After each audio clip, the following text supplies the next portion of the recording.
Shalom saudara terkasih, saya percaya kita semua semangat menjalani tahun yang baru ini.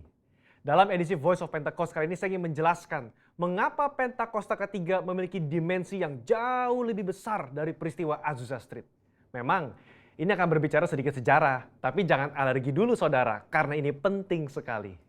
Karena sudah lebih dari 1 abad, maka saksi mata yang menyaksikan langsung betapa dahsyatnya pencurahan Roh Kudus yang terjadi di Azusa Street sudah meninggal. Dan kita hanya dapat mengetahuinya dalam catatan-catatan peristiwa serta bukti sejarah pada waktu itu. Salah satunya yang ditulis dalam buku 100 peristiwa penting dalam sejarah kekristenan. Tercatat bahwa harian Los Angeles Times hari Rabu tanggal 19 April 1906 memberitakan sebuah pertemuan diadakan di sebuah pondok yang hampir rubuh di Azusa Street.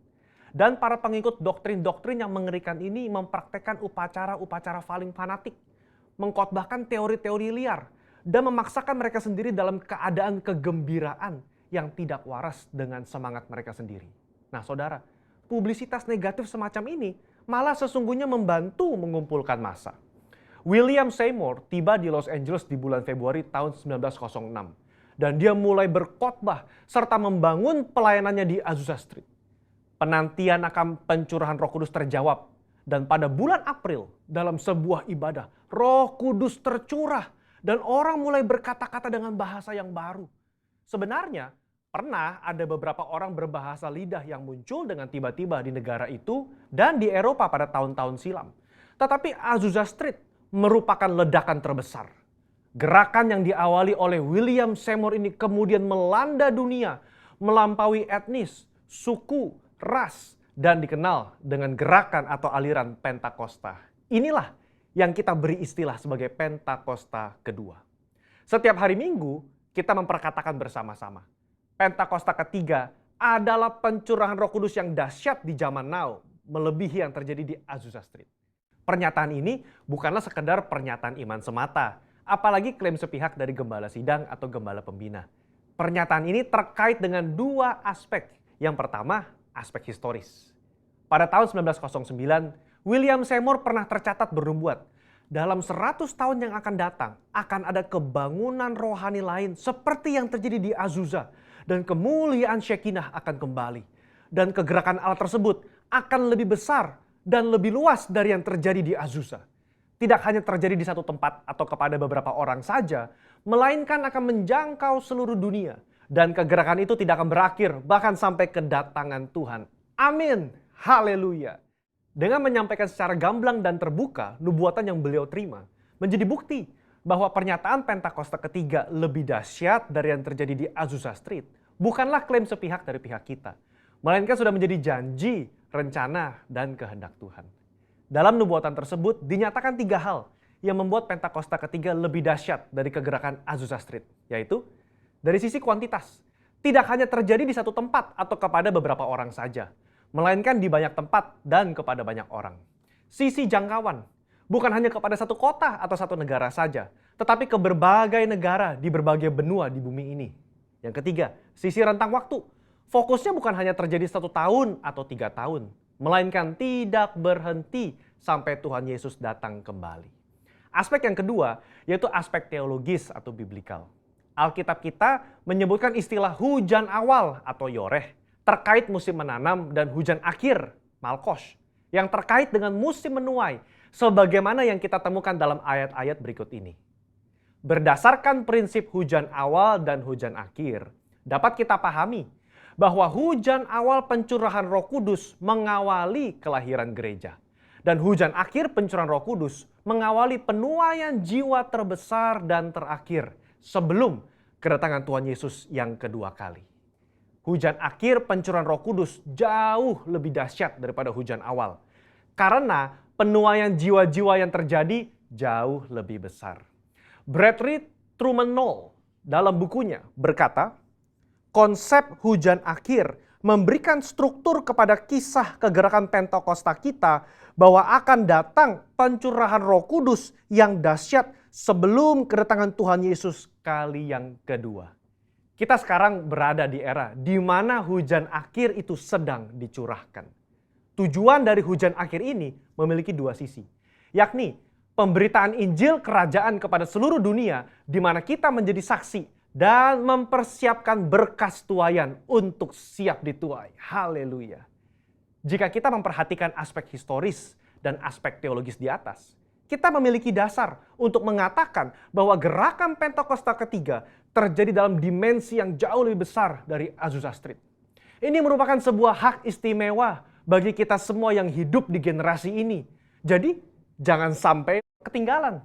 Jadilah utusan Pentakosta ketiga, the messenger of the third Pentecost, dimanapun saudara berada. Untuk penjelasan lebih lengkapnya dari tim teologi kami, jangan lupa buka link yang ada di atas atau scan QR Code yang tersedia. Tuhan Yesus memberkati.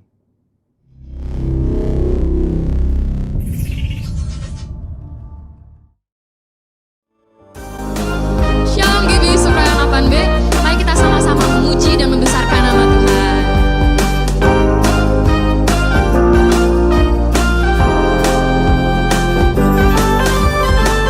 Kudus tercurah di tempat ini, urapannya yang ajaib memulihkan umatnya. Roh Kudus tercurah bagi gerejanya, membangkitkan umat pilihannya. Hari inilah harinya Tuhan, saat pembebasan tiba. Belenggu dosa telah dipatahkan. Mari bersorak bagi Dia. Sama-sama katakan, hey! Anggur baru tercurah, penuhi umatnya dengan sukacita. Minyak baru tercurah, urapi umatnya, nyata kuasanya.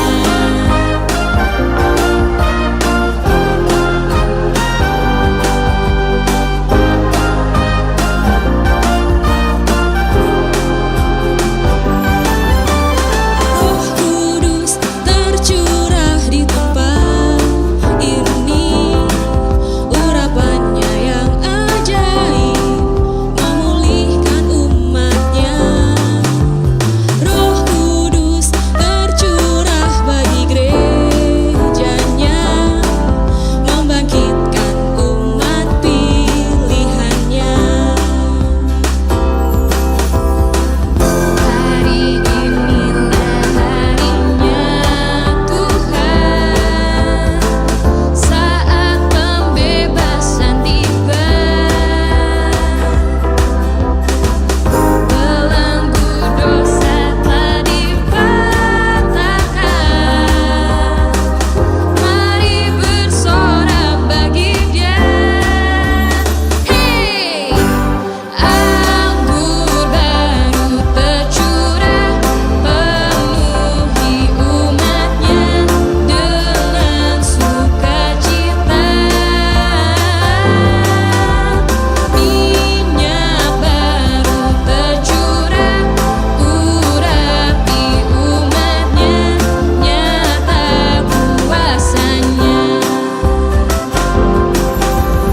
Anggur baru tercurah, penuhi umatnya dengan sukacita. Minyak baru tercurah, urapi umatnya, nyata kuasanya. Nyata kuasanya.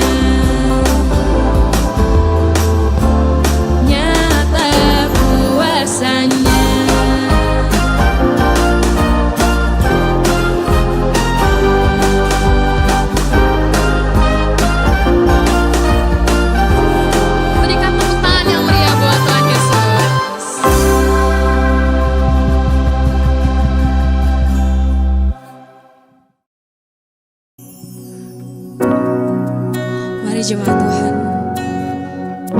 kita dengan sungguh-sungguh menantikan kedatangan Tuhan.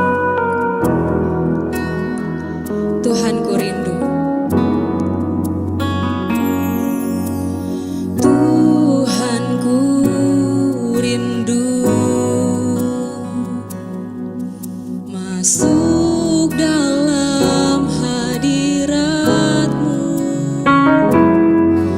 Jiwaku menanti,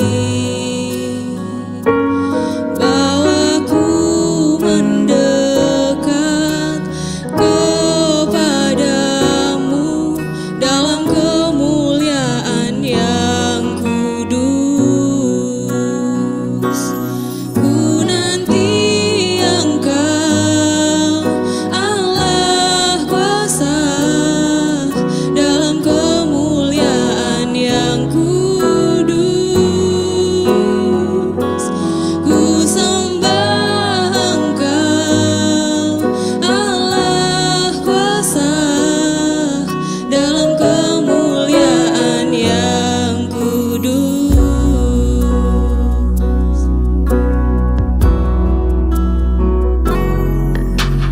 Tuhanku rindu masuk dalam hadirat-Mu. Jiwaku menanti, bawaku mendekat kepadamu dalam kemuliaan yang kudus.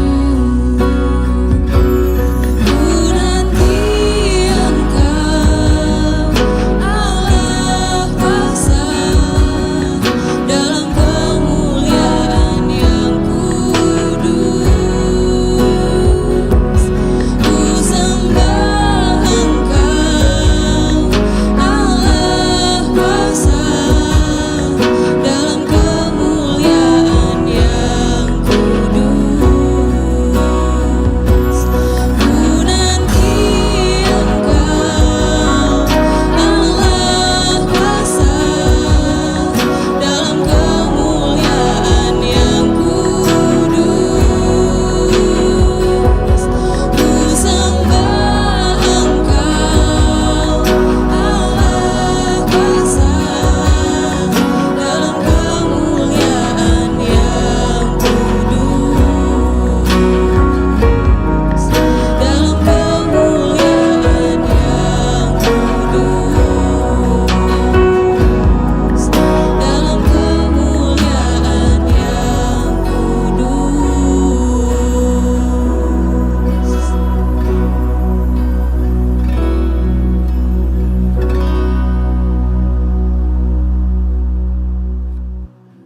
Hari ini saya akan menyampaikan firman dengan judul komunikasi di era digital. Saya percaya apapun keadaan yang terjadi, Tuhan tetap menyertai kita. Dan kalau kita haus akan firman, Tuhan akan memberikan kemenangan.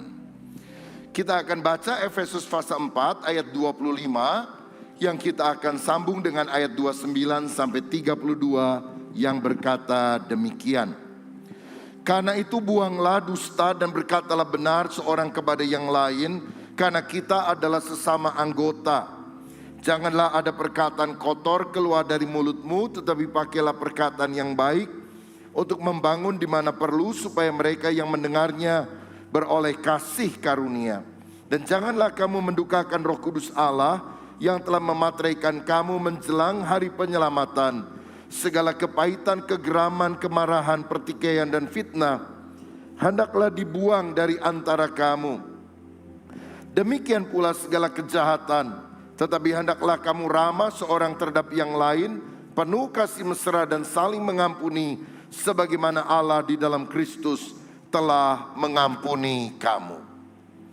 Saudara sekalian, pada hari ini ada 3 kebenaran yang ingin saya bagikan untuk saudara semuanya. Yang pertama, kita perlu melihat pentingnya membangun komunikasi. Kalau kita ingin berhasil di dalam kehidupan, kalau kita ingin berbahagia di dalam keluarga, komunikasi adalah hal yang sangat penting untuk kita bangun. Apa itu komunikasi? Komunikasi berasal dari kata Latin communis, artinya sama atau membuat sama.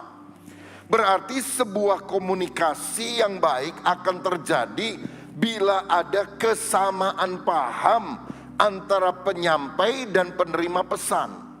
Yang dimaksudkan penyampai pesan A, yang diterima oleh penerima pesan itu bukan B atau C, tapi A. Saudara, sebab kalau tidak ada persamaan paham, akan muncul masalah. Ada seorang ibu rumah tangga di Jakarta, setelah selesai makan pagi dengan keluarganya, dia bilang sama pegawainya, buat makan nanti siang, kamu beliin warung Tegal aja ya. Sebab aku gak akan masak. Siap bu, katanya. Nah setelah beberapa jam, saudara sekalian disuruh, kok gak pulang-pulang ini pegawai. Lalu dia telepon, hei Otong, kamu ada di mana? Sudah beli makanan di warung Tegal belum? Dia bilang, aduh bu, jauh, ini baru sampai Cirebon, katanya. Mungkin sejam lagi baru sampai Tegal. Waduh, ternyata saudara dia benar-benar pergi ke kota Tegal. Padahal maksudnya beli makanan di warung Tegal dekat rumah saja. Nah ini berarti apa yang disampaikan oleh si ibu tidak ditangkap oleh pegawainya. Menurut kamus, komunikasi adalah pengiriman dan penerimaan pesan atau berita antara dua orang atau lebih, sehingga pesan yang dimaksud dapat dipahami.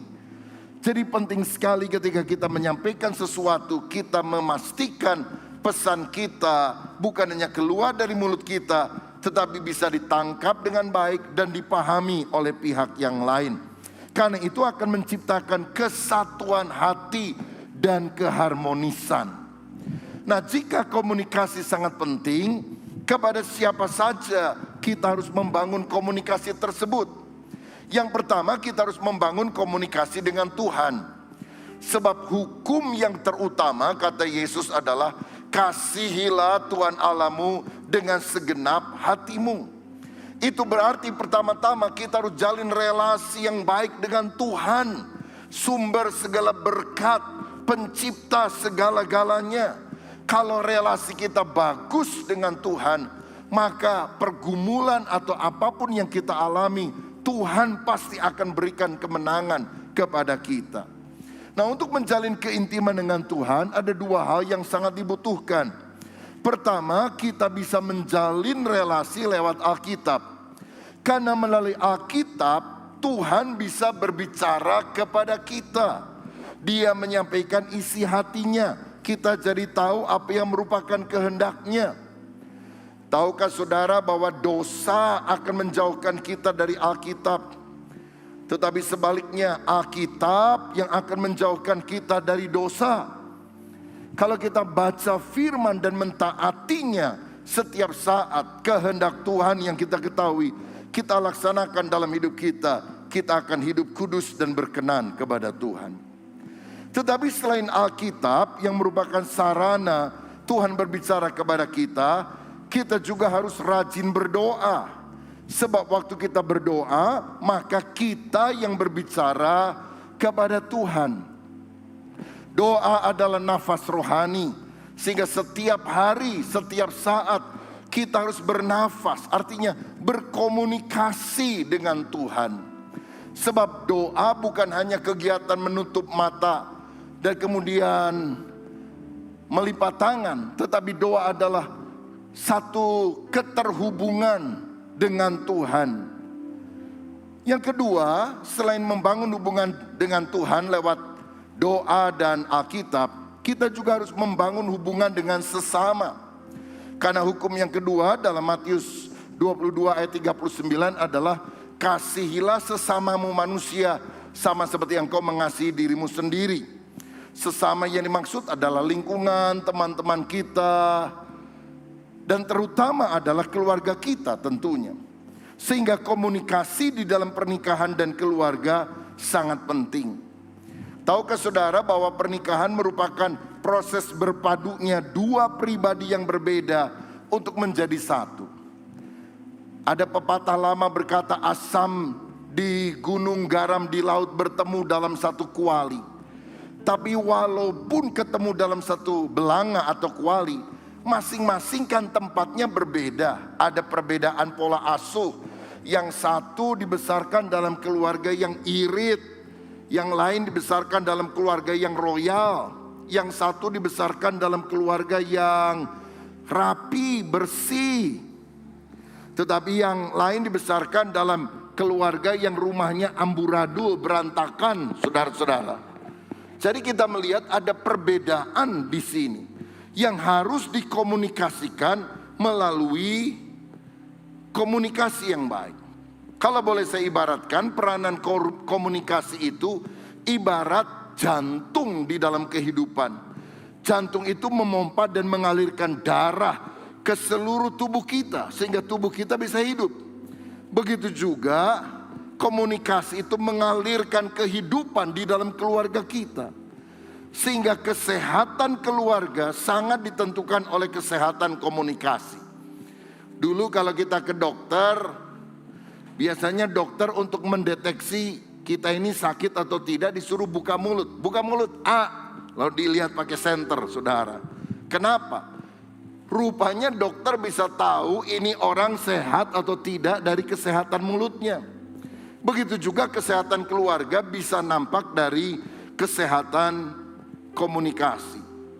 Nah, kalau ada perbedaan-perbedaan di dalam keluarga, itu jangan diperangi. Tapi perbedaan harus dicari titik temunya, harus dicari persamaannya melalui komunikasi yang selalu diusahakan terus-menerus.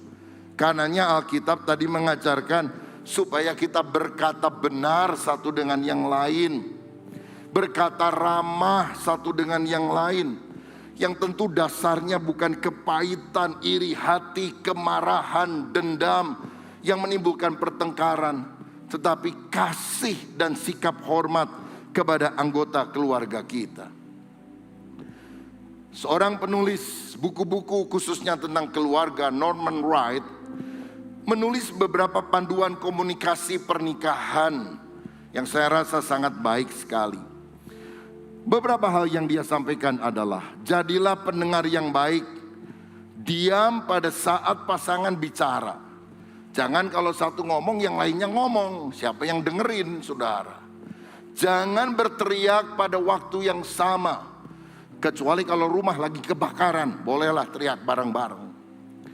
Yang kedua, dia berkata, hendaknya kita lambat untuk berbicara, pikir dulu, jangan terburu-buru. Kenapa Tuhan memberikan kepada kita dua telinga dan satu mulut? Supaya kita lebih banyak mendengar daripada berbicara. Jadi daripada langsung ngomong, pikir dulu matang-matang, jangan tergesa-gesa. Yang ketiga, nyatakan kebenaran dalam kasih. Ada orang bilang, pokoknya saya tahu saya benar, saya akan ngomong apa adanya. Peduli orang mau mikir gimana. Sebab kalau saya ini orangnya gak suka nyimpen. Kalau saya udah ngomong, buang, udah selesai.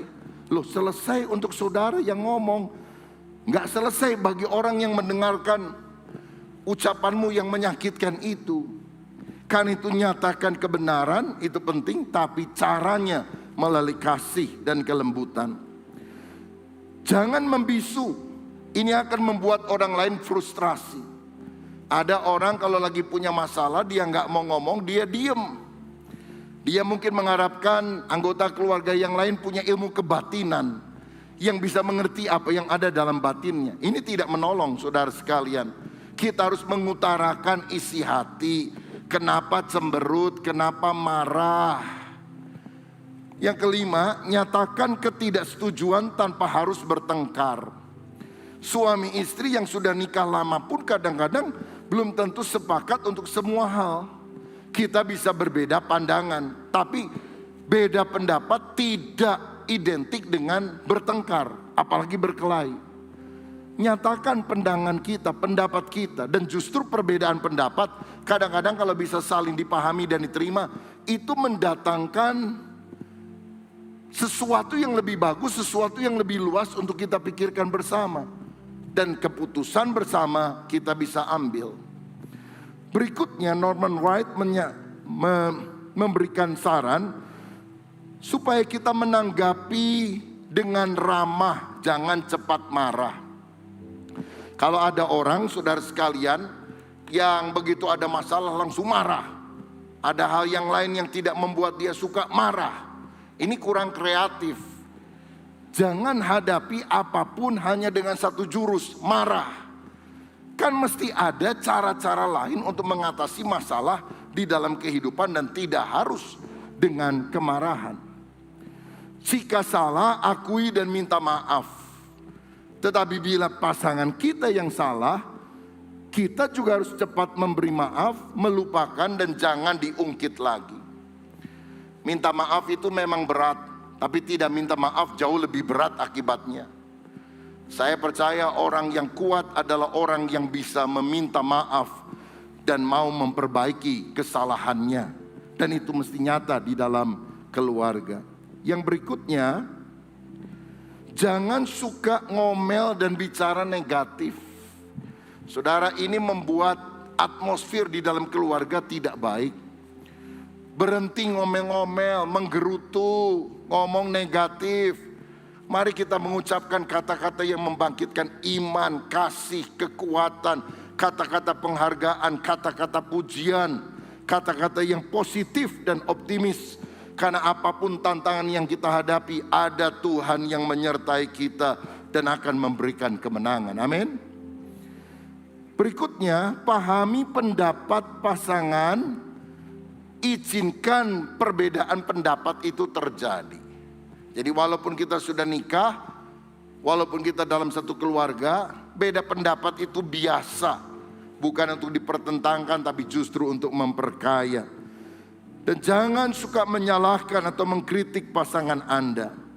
Sebaiknya beri semangat, beri penghargaan, supaya dia juga sungguh-sungguh bisa bertumbuh secara mental dengan baik. Dan keluarga pun akan mengalami keharmonisan. Jadi yang pertama, kita harus memahami betapa pentingnya komunikasi dan mulai mengembangkan cara berkomunikasi yang baik dalam keluarga. Yang kedua, kita harus memahami tantangan komunikasi di era digital ini. Sebab masa hidup kita sekarang di era digital sangat berbeda dengan situasi misalnya 20 atau 30 tahun yang lampau. Kini informasi cepat sekali bisa didapat dan disebarkan dengan teknologi digital berbasis komputerisasi yang selalu terhubung dengan internet, saudara. Perubahan perilaku ini terjadi misalnya, kalau dulu anak-anak nggak tahu tentang satu pertanyaan atau pelajaran, dia tanya orang tuanya. Tapi sekarang anak-anak tinggal klik, tanya sama Mbah Google. Kalau zaman dulu anak dimarahi orang tua, dia masuk kamar, sedih, mengunci pintu. Tapi kalau sekarang anak dimarahi orang tua, dia merubah status di Instagramnya misalnya. Jadi hitam atau merah gitu ya. Atau ada gambar anjing budok lagi marah begitu. Yang berikutnya adalah kalau suami istri bertengkar pada zaman dulu, keduanya akan diam-diaman. Tapi sekarang walaupun kelihatan diam-diaman, istri masuk kamar, sharing di sosial media. Atau ngechat temennya, waduh suami gua marah-marah lagi nih, dulu cerita panjang lebar, saudara. Pada zaman dulu kalau remaja menulis kisah hidupnya, apa yang terjadi pada hari itu, dia catat di diary, saudara. Dan mungkin ada yang masih ingat kalau dulu masa remaja suka nulis di diary. Diary-nya itu bukunya ya, ada yang pakai kunci gembok, saudara. Gak boleh diketahui sama orang lain, ini curhat.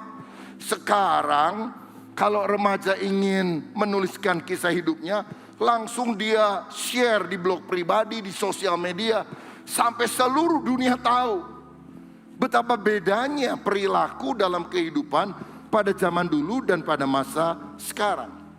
Nah, kita harus paham tantangan komunikasi di era digital. Karena kemajuan informasi teknologi ini mengandung dua sisi. Seperti pisau yang bisa punya sisi positif, tapi juga punya sisi yang negatif. Apa sisi positifnya dalam perkembangan teknologi komunikasi dan informasi di masa digital ini? Positifnya, kita bisa komunikasi dengan siapa saja di seluruh dunia. Saudara ingat nggak zaman dulu kalau kita mau telepon ke luar negeri, wah mesti ngubungin dulu Telkom, mesti dibuka jaringannya, pencet beberapa angka yang agak panjang, baru tersambung. Itu juga ngomongnya cepet-cepet karena per menit aja, waduh berapa dolar saudara. Sekarang nggak usah, karena apa? Kita bisa komunikasi dengan siapa saja di seluruh dunia. Lewat handphone, lewat cara-cara yang lain. Dulu kalau orang mau bikin lagu dan menyanyikan, dia harus menghubungi produser rekaman, label besar. Sekarang nggak usah, nyanyi di kamar, asal suaranya bagus, diupload ke YouTube sama gambarnya, wah itu bisa tersebar ke seluruh dunia, bisa jadi viral. Dan kalau dia dimonetize, artinya dia mengambil keuntungan, mendapatkan uang lewat YouTube, wah dia bisa kaya. Perlu saya beritahu, ibadah online kita tidak dimonetize. Ya, jadi kita nggak ambil uang dari YouTube dan sebagainya. Karena saya rasa ibadah itu tujuannya adalah untuk kemuliaan Tuhan. Jadi kalau ada saudara yang ikut secara online, ada iklan masuk, itu dari kebijakan YouTube-nya. Jadi bukan dari gereja kita. Karena gereja kita tidak, siaran online-nya tidak dimonetize untuk mendapatkan uang. Saudara, positifnya yang lain adalah kita bisa belanja online mudah dari rumah. Ya, orang tidak perlu pergi ke toko, ke mall, tapi bisa belanja secara online. Tetapi ada banyak hal yang negatif juga. Misalnya, karena semuanya serba terhubung dengan internet, banyak orang-orang menjadi asosial. Anak-anak sangat sibuk main game online, orang tuanya juga sibuk dengan HP-nya atau dengan laptopnya. Sehingga komunikasi di dunia nyata secara langsung ini mulai terbatas. Orang tidak lagi suka ketemu face to face, tapi bukan face to face tapi Facebook, saudara sekalian, lewat sarana digital yang ada. Nah, supaya kita tidak terjebak ke dalam asosial ini, maka kita sebetulnya harus membatasi waktu. Misalnya kalau anak main game harus dibatasi. Berapa? Sejam? 2 jam? Ada waktu-waktu di mana seluruh keluarga harus duduk bersama dan tidak lagi mainkan HP-nya atau laptopnya dan mulai bicara satu dengan yang lain. Perlu dibuat kesepakatan, sebab kalau tidak kita akan tinggal bersama tapi tidak pernah menjadi sesama, karena kita nggak pernah ngobrol satu dengan yang lain. Selain bahaya asosial, ada bahaya asusila melalui kemajuan teknologi ini. Karena tontonan, tayangan pornografi itu sangat banyak tersebar, dan dosa itu hanya ada di ujung jari, tinggal diklik atau enggak, saudara. Dan disinilah perlu pendampingan anak-anak dan remaja-remaja supaya tidak terjatuh, tergoda oleh hal-hal semacam ini. Nah, untuk itulah kita perlu memperkuat iman kepada Kristus dan nilai-nilai moral di dalam keluarga. Sebab sekarang melalui internet orang bisa baca tentang ateisme, tentang komunisme, tentang agama-agama yang lain, tentang pertanyaan-pertanyaan yang menyerang kekristenan. Dan kalau kita tidak memperdalam iman dan memberikan jawaban secara apologetis kepada serangan-serangan pertanyaan itu, banyak iman akan digoyahkan. Karena itu saudara sekalian, penting sekali kita memahami Alkitab. Kalau ada seminar-seminar, seperti kalau di gereja kita ada super seminar untuk pertumbuhan rohani, membahas masalah-masalah teologi praktis dengan tanya jawab, yang sekarang juga saudara bisa lihat di YouTube dan sebagainya. Maka itu akan memperkuat iman kita. Secara moral, nilai-nilai juga kita miliki dalam kehidupan. Dan cara yang paling baik supaya keluarga kita bisa diperkuat dalam iman dan moral adalah lewat nasihat dan ajaran Tuhan melalui mesbah keluarga. Saudara, ketika pandemi mulai merebak dan kemudian orang-orang mulai beribadah di rumah, seperti hari-hari ini saudara sekalian ya, angka COVID mulai lebih tinggi di seluruh Indonesia dan banyak orang menjadi takut lagi pergi keluar. Ya, beberapa pengurus suka bilang, aduh Pak, gimana Pak, kita kurangi jumlahnya dan sebagainya. Saya bilang ya boleh saja lah, tapi buat saya jemaat sekarang udah pinter, nggak usah dikasih tahu aja ngerti sendiri kok saudara sekalian. Ya toh, buktinya lebih sedikit yang hadir hari ini dibandingkan dengan yang biasa. Karena apa? Berita di luar itu sudah ada di mana-mana. Nah, tetapi bersyukur kalau saudara dan saya ada di tempat ini. Saya percaya komitmen kita di dalam ibadah dan tetap menjaga protokol kesehatan Tuhan lihat. Dan kalau Tuhan lihat ketulusan kita, berkat rohani Tuhan juga akan berikan kepada kita. Nah, tetapi kalau kita nggak bisa di gereja, kita bisa lakukan di dalam keluarga. Dan bapak-bapak mesti bangkit menjadi imam di dalam keluarga. Imam artinya dia yang membuat nilai-nilai rohani itu ada dalam keluarga. Kalau saudara kita umat muslim yang perempuan ya, dilamar atau didekati sama yang laki, yang perempuan harapannya apa? Semoga kamu bisa menjadi imamku. Wah, luar biasa. Orang Kristen rasanya nggak ada yang ngomong gitu waktu pacaran ya. Ada gadis-gadis yang ngomong gitu sama pacarnya, semoga kamu bisa menjadi imamku. Nggak ada. Mungkin ngomongnya, semoga kamu bisa menjadi ATM-ku, gitu saudara. Nah ini celaka ini, karena banyak pria tidak sadar fungsinya sebagai imam. Dia yang harus memulai doa keluarga. Dia yang harus menumpangkan tangan kepada anak-anak supaya mereka dilindungi, diberkati oleh Tuhan. Gimana kalau suami nggak bisa? Istri adalah penolong. Kalau suami kepala, istri adalah lehernya. Kalau kepala tunduk melulu, ditopang sama leher supaya menjadi kuat. Saudara, saya dorong, adakanlah mesbah keluarga. Kalau saudara bilang, aduh gimana caranya? Ada bahannya yang saudara bisa klik setiap saat, bit.ly garis miring mesbah keluarga, disambung, M-nya besar, K-nya besar. Dan sejak Maret tahun yang lalu, saya dan kemudian disertai Pak Yusuf dan keluarga, Pak Joko dan keluarga memberikan contoh. Dulu setiap hari saudara-saudara, Senin sampai Sabtu saya dan keluarga, mungkin 8 bulan kemudian gantian sama Pak Yusuf, Pak Joko. Sekarang Selasa dan Jumat jam 5 sampai jam 6 kita juga gantian. Untuk memberikan contoh, begini loh bikin mesbah keluarga. Nah saudara nggak harus nonton setiap hari, tapi yang paling penting saudara bikin mesbah keluarga. Kalau belum bisa secara teratur sesuai dengan liturginya, mulai dari yang sederhana. Kalau duduk di meja makan, doa bareng-bareng. Tapi tambah, jangan cuma langsung doa buat makanannya. Ayo kita doa tapi tambah ya, doa buat keluarga juga ya. Doakan suami, istri, anak-anak. Baru kemudian doa untuk makanan. Kalau sudah lebih lancar, tambah nyanyi satu lagu rohani, baru doa.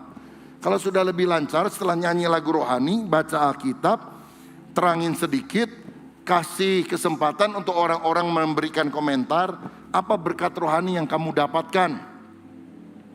Dan kemudian ketika setelah selesai sharing, baru kita doa termasuk untuk makanan. Nah kalau sudah agak lebih panjang, makanannya munculnya agak belakangan saudara, supaya tetap hangat begitu.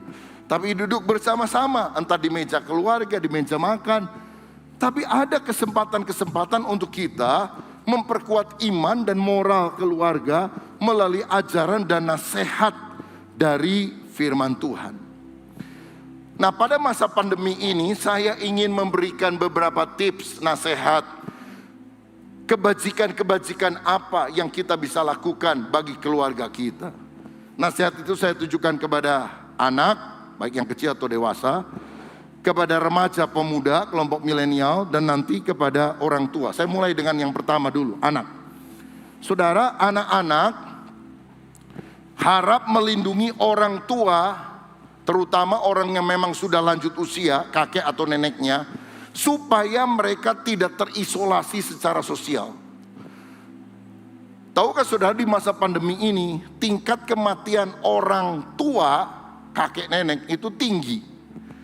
Kenapa? Bukan sekedar masalah kesehatan. Mereka dulu masih bisa kumpul sama teman-temannya ngobrol, sekarang nggak bisa ngobrol ketemu sama yang lain. Mau ngobrol secara online juga nggak bisa caranya. Dan mereka merasa hidup itu hampa. Sehingga orang tua, kakek nenek hari-hari ini adalah kelompok orang yang sangat perlu diperhatikan supaya mereka tidak terisolasi secara sosial. Caranya, bantulah mereka untuk berkomunikasi secara digital. Pilihkan atau belikan smartphone ya, yang user friendly, yang mudah dipakai, nggak usah yang mahal banget, menjelimet, yang dimakainya juga nggak bisa, saudara sekalian. Bikin yang simple saja ya. Kalau mau kasih hadiah buat kakek nenek, kasih handphone saudara. Tapi jangan yang stupid phone, yang cuma bisa nelpon sama SMS doang, saudara ya. Zoom nggak bisa, WA nggak bisa, YouTube nggak bisa. Waduh, ini zaman batu ini. Ayo, sebab kalau enggak, orang tua enggak bisa ikut ibadah online. Beberapa minggu lalu ada pengurus lapor, Pak, gimana ya meningkatkan komsel untuk lansia agak susah. Lah kan ada handphone, kita tinggal bikin tutorial, diajari, kalau perlu ditelepon anaknya disuruh, saya dorong lewat khotbah.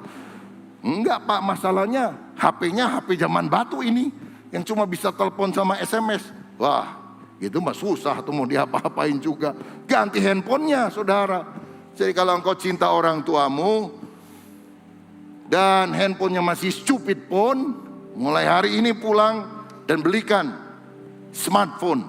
Nggak usah yang terlalu mahal, tapi yang penting bisa Zoom ya, bisa WA, bisa pesan makanan di Gojek gitu saudara. Jadi kalau orang tua itu ada duitnya tapi mau beli teh gimana caranya? Nunggu anak cucunya belikan, dimarah-marahin malah saudara. Nggak tahu ya, kita lagi sibuk. Ya ajarin caranya pesan makanan itu gimana. Kita pernah dalam ibadah lansia, ada tutorial tuh ya. Bagaimana caranya pesan makanan lewat Gojek dan juga pergi dari satu tempat ke tempat yang lain. Pakai Grab, pakai mobil dan sebagainya. Waduh, lansia seneng banget. Saya ingat biasanya ibadah lansia waktu sebelum pandemi itu kan, kalau mulainya jam berapa Pak Ben? Jam 9 ya, waktu sebelum pandemi ya. Jam 9 pagi, paling lambat setengah 11 sudah selesai. Waktu itu saya lihat hampir jam 1 belum selesai, saudara sekalian. Kenapa? Itu menjelaskan kan sama orang tua kan lama, saudara sekalian. Tapi mereka senang sekali, ada penemuan baru yang terjadi. Ayo kita berbaik hati bagi orang-orang tua di dalam keluarga. Download aplikasi yang cocok untuk mereka. WhatsApp misalnya, Zoom, dan satu lagi buat orang tua, Alkitab Bersuara.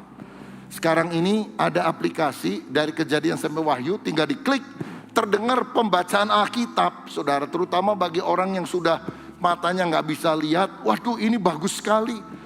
Downloadkan untuk mereka. Itu kebaikan hati. Jangan baik hati sama orang luar saja, tapi baik hati kepada keluarga kita. Bantu mereka caranya membayar internet gimana. Atau saudara yang bayarin internetnya, udah kasih smartphone dan sebagainya, nggak ada internetnya, nggak ada pulsanya. Ya sami mawon dong. Bayarin internetnya. Ingatkan penipuan lewat sosial media. Karena orang tua kadang-kadang sekarang mudah sekali ditipu oleh orang-orang yang tidak jujur, tidak benar lewat sosial media. Bagi remaja, pemuda, kelompok milenial, ini kebajikan yang kita bisa lakukan. Pemuda remaja seringkali pada masa kini tidak mau diganggu oleh keluarganya, nggak mau diajak ngomong dan sebagainya, rasanya punya dunia sendiri gitu. Karena mereka selalu connected, terhubung terus secara digital dengan pekerjaannya, dengan teman-temannya. Jadi bagaimana supaya kita nggak bermasalah soal ini? Tentukan waktu untuk keluarga, untuk bicara dan kegiatan bersama. Jadi remaja pemuda, saudara juga nggak boleh istilahnya 24 jam selalu connected secara digital. Engkau harus bilang, Papa, mama, kakek, nenek kalau minta tolong saya dan sebagainya, oke, saya akan selalu siapkan waktu setiap sore gitu. Jadi kalau mau ngomong atau apa, karena kalau yang lainnya kan saya kerja nih, saya mesti hubungin banyak orang. Nanti saya diajak ngomong lagi sibuk, aduh saya ngomongnya nggak enakan, menyinggung. Jadi sore sampai jam sekian saya bisa bantu. Itu akan menjadi sesuatu kebajikan yang bisa dinikmati seluruh keluarga. Kemudian next, anak, remaja, pemuda dan juga orang tua. Orang tua, pasanglah filter yang aman untuk tayangan internet bagi anak-anakmu, khususnya anak yang kecil, remaja dan sebagainya, supaya mereka terhindar dari hal-hal yang buruk lewat tayangan yang ada. Dan anak-anak pada masa kini sebetulnya, apalagi di masa semuanya dari rumah, mereka itu senang foto-foto bersama dan buat konten-konten bersama. Nah orang tua ya ikut-ikutlah, kadang-kadang suka diajak ini itu foto, oh mung, nggak mau. Ya, ayo kebersamaan keluarga memang zamannya begini, ya seperti itu. Kadang-kadang ada anak-anak ajak dansa di TikTok, wah begitu saudara sekalian ya. Ya udah ikut-ikutan aja saudara. Wah mereka senang kalau di-upload begitu. Babe gue ikut atau apa begitu saudara. Ya memang zamannya demikian. Atau buat konten bersama. Saudara mungkin punya anjing lucu, di video, di-upload. Tapi orang tua juga bisa mengajak anak-anak ikut di dalam kegiatan non-digital. Misalnya olahraga bersama, rekreasi bersama ketika bukan zona merah tentunya. Ngobrol santai pada jam yang telah dikhususkan, makan bersama, dan masing-masing tidak pegang handphone. Itu akan menjadi sesuatu yang sangat baik.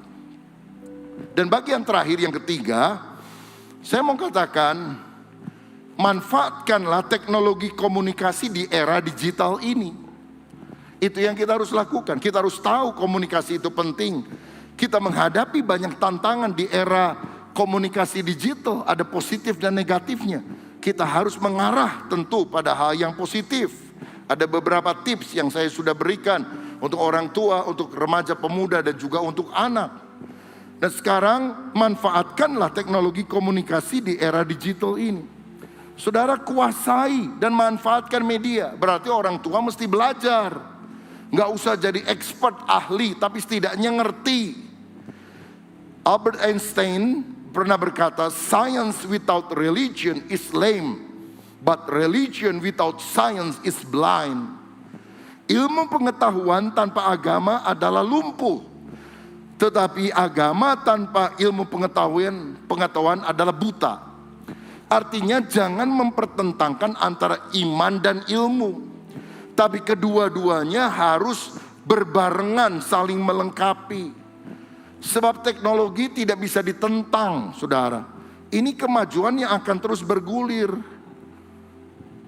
Ya beberapa orang hamba Tuhan sampai hari ini nggak pernah setuju kalau kita baca Alkitab, kita khotbah pakai tab misalnya. Buat saya tidak masalah, karena itu adalah kemajuan teknologi. Mereka bilang kalau nggak khotbah pakai Alkitab gini, tidak rohani. Saya jawab yang lebih rohani kalau pakai perkamen papirus tuh zaman dulu. Karena zaman dulu nggak ada juga Alkitab buku seperti ini. Saya percaya bahwa dunia ini akan makin maju. Yang penting kita bisa menguasai. Saya kalau devosi pribadi lebih suka pakai Alkitab cetak. Karena nggak ada gangguan. Kalau pakai HP itu suka ada gangguan. WA masuk atau apa yang lain. Dan karena mata sudah mulai tidak jelas, saya sudah umumkan saudara, Lembaga Alkitab Indonesia sudah mencetak Alkitab versi huruf besar. Jadi enak itu saudara, kelihatan lagi. Wah itu satu sukacita bagi orang-orang yang matanya agak kabur. Ya, jadi di toko buku selalu disiapkan kalau ada orang-orang tua yang mau beli begitu saudara. Atau saudara bisa beli langsung di Lembaga Alkitab Indonesia, tidak jadi masalah.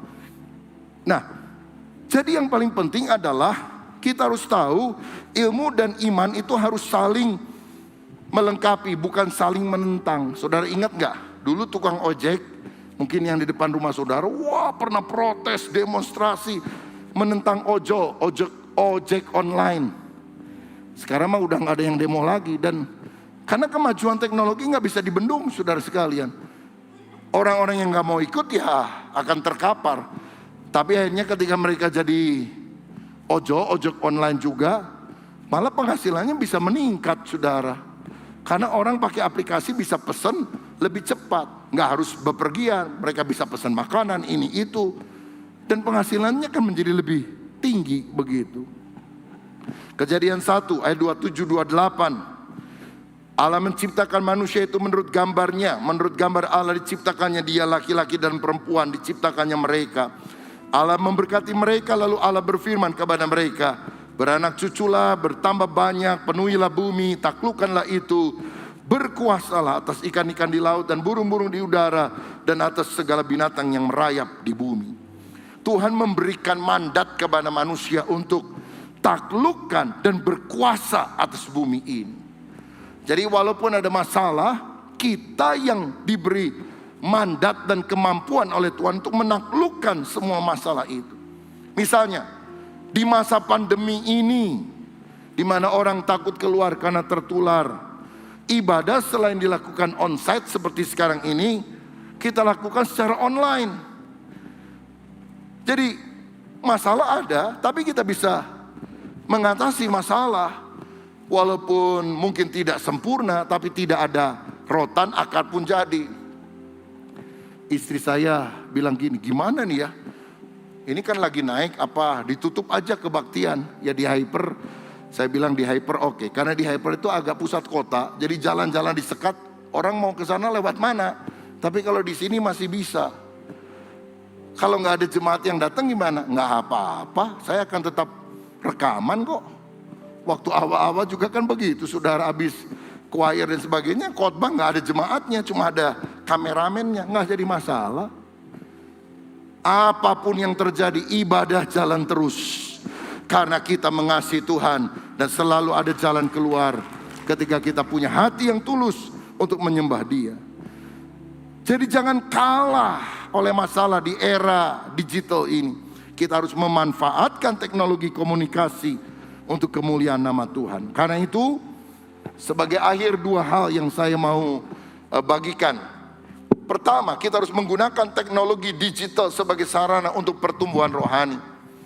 Orang tua, ajarkanlah sikap takut akan Tuhan kepada anak-anakmu, kepada keluargamu. Ajarkan berulang-ulang. Pada waktu engkau bangun, pada waktu engkau berdiri, pada waktu engkau berjalan, ada di rumah, di perjalanan, dimanapun. Ngomong terus tentang Injil, tentang Yesus, tentang Tuhan.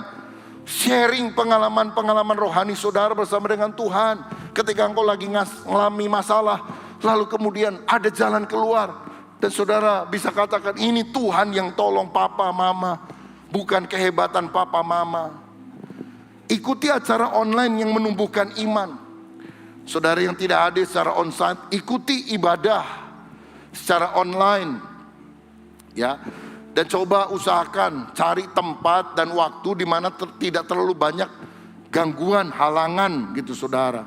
Ya lagi ibadah ini, anak nangis, si pembantu datang, makanan tersedia, waduh, itu mengganggu konsentrasi, saudara. Ikuti komsel-komsel online, pemuridan SMK, saya murid Kristus secara online. Mesbah keluarga secara online, doa secara online. Saya perlu beritahu bahwa gereja kita sekarang sudah punya member online, saudara. Jadi kita mengeluarkan kartu anggota jemaat secara online. Ada kriteria yang cukup ketat. Salah satunya, dia bukan hanya ikut ibadah minggu, dia harus ikut komsel dan SMK online. Sebab kalau dia nggak ikut itu, kalau lewat YouTube secara online, kan kita tidak terhubung, tidak kenal satu dengan yang lain. Tapi lewat SMK dan terutama juga lewat komsel, kita bisa saling menyapa satu dengan yang lain. Jadi bisa orang-orang dari luar kota, luar pulau, ada yang menjadi anggota member online di gereja kita sekarang. Ya, beberapa waktu yang lalu, pada tahun lalu itu kita mempertimbangkan gimana. Tapi saya pikir zaman memang sudah berubah. Kita harus menaklukkan keadaan, bukan ditaklukkan oleh keadaan. Karena mereka bilang, Pak, sejak pandemi ini kami nggak pernah kebaktian di gereja karena gereja kami masih tutup. Tiap minggu saya dengar khotbah Pak Rubin Adi. Jadi saya mau jadi jemaat member online, bisa atau enggak? Kita pertama bingung juga ya. Tapi akhirnya oke. Tapi syaratnya bukan cuma hari Minggu. Anda ikut SMK online, Anda ikut Komsel online, dan pertumbuhan rohani yang lain kita akan bina secara online. Kalau satu waktu mereka datang ke Bandung, ketemu secara onsite, haleluya, puji Tuhan. Tapi pembinaan rohani selama setahun atau 1,5 tahun ini selalu dilakukan secara online. Sehingga mereka tetap beriman di tengah kesulitan. Kita bisa lakukan hal itu, saudara sekalian. Dan yang terakhir, yang kedua, gunakan teknologi digital sebagai sarana untuk penginjilan. Bagi firman, jangan bagi hoax. Tuhan memberikan amanat agung, pergilah jadikan semua bangsa muridku. Kalau nggak bisa pergi secara fisik, maka message kita, pesan-pesan kita bisa pergi melalui WA, melalui Instagram, melalui YouTube. Tabur benih firman Tuhan. Karena firman yang keluar dari mulut Allah tidak akan pernah kembali dengan sia-sia. Saudara-saudara, saya bersyukur walaupun mungkin pada masa pandemi ini orang yang datang onsite di gereja itu lebih sedikit dibandingkan sebelumnya. Tapi orang yang ikut ibadah online kita, kalau saudara perhatikan di YouTube, itu bisa puluhan ribu loh saudara sekalian. Saya khotbah misalnya 2 minggu yang lalu di sini ya, karena minggu lalu saya khotbah di Hyper Square. 2 minggu lalu, saudara bisa cek di YouTube, sudah lebih dari 30 ribu atau hampir 35 ribu orang yang mendengarkan khotbah itu. Kalau kita mesti kumpulkan 35 ribu orang, gedung mana di kota ini yang bisa memuat? Ini adalah kemajuan teknologi. Seorang mahasiswa STT Karisma yang sudah selesai, kemudian membuat renungan harian. Dia tidak pernah tampilkan wajahnya, dia cuma kasih gambar ini itu dan sebagainya. Subscribernya sekarang, followernya itu 400 ribu lebih loh saudara. Nah saya perhatikan setiap pagi kalau dia bikin renungan, yang dengar renungannya di atas 20 ribu orang. Saya bilang hebat juga nih kamu ya, ngalah-ngalahin saya nih. Tapi saya bersyukur saudara sekalian, karena sekarang untuk menyampaikan firman gak butuh mimbar gereja seperti di sini. Jangan pikir kapan ya saya disuruh khotbah ya di Mekarwangi. Saudara, tiap hari kita bisa khotbah di Instagram, di YouTube, dimanapun. Saudara bisa bersaksi, ceritakan pengalamanmu dengan Tuhan. Kalau saudara belum bisa untuk itu, WA temanmu, jangan share-share berita yang ternyata hoax lagi saudara. Tapi berita yang kebaikan, hal-hal yang bagus, saudara share. Bukankah teknologi digital bisa menjadi sarana untuk pertumbuhan rohani, sarana untuk penginjilan? Dan apa yang diucapkan dari mulut Allah tidak akan pernah sia-sia. Orang bisa bertobat melalui pelayanan-pelayanan online. Itu sebabnya komunikasi di era digital adalah sesuatu yang menantang. Tapi buang yang negatif, ambil yang positif. Gunakan untuk kemuliaan Tuhan. Maka kita akan mendapatkan manfaat yang sebesar-besarnya. Ini doa saya, keluarga saudara makin hari makin utuh, komunikasinya tidak pecah, tapi disatukan karena kita mengikuti ajaran Tuhan dan nasihat firman Tuhan. Tuhan Yesus memberkati kita semua. Mari kita menutup ibadah kita dengan doa. Ya Tuhan, kami percaya di hari-hari terakhir ini, di mana Tuhan berjanji mencurahkan Roh-Mu sekali lagi ke atas kami semua. Pentakosta baru, Pentakosta ketiga. Kami berdoa ya Tuhan, penuhi kami semua jemaat-Mu dengan Roh-Mu yang kudus. Lindungi kami semua pada hari-hari ini daripada serangan hal-hal yang jahat, serangan hal-hal yang mematikan kami.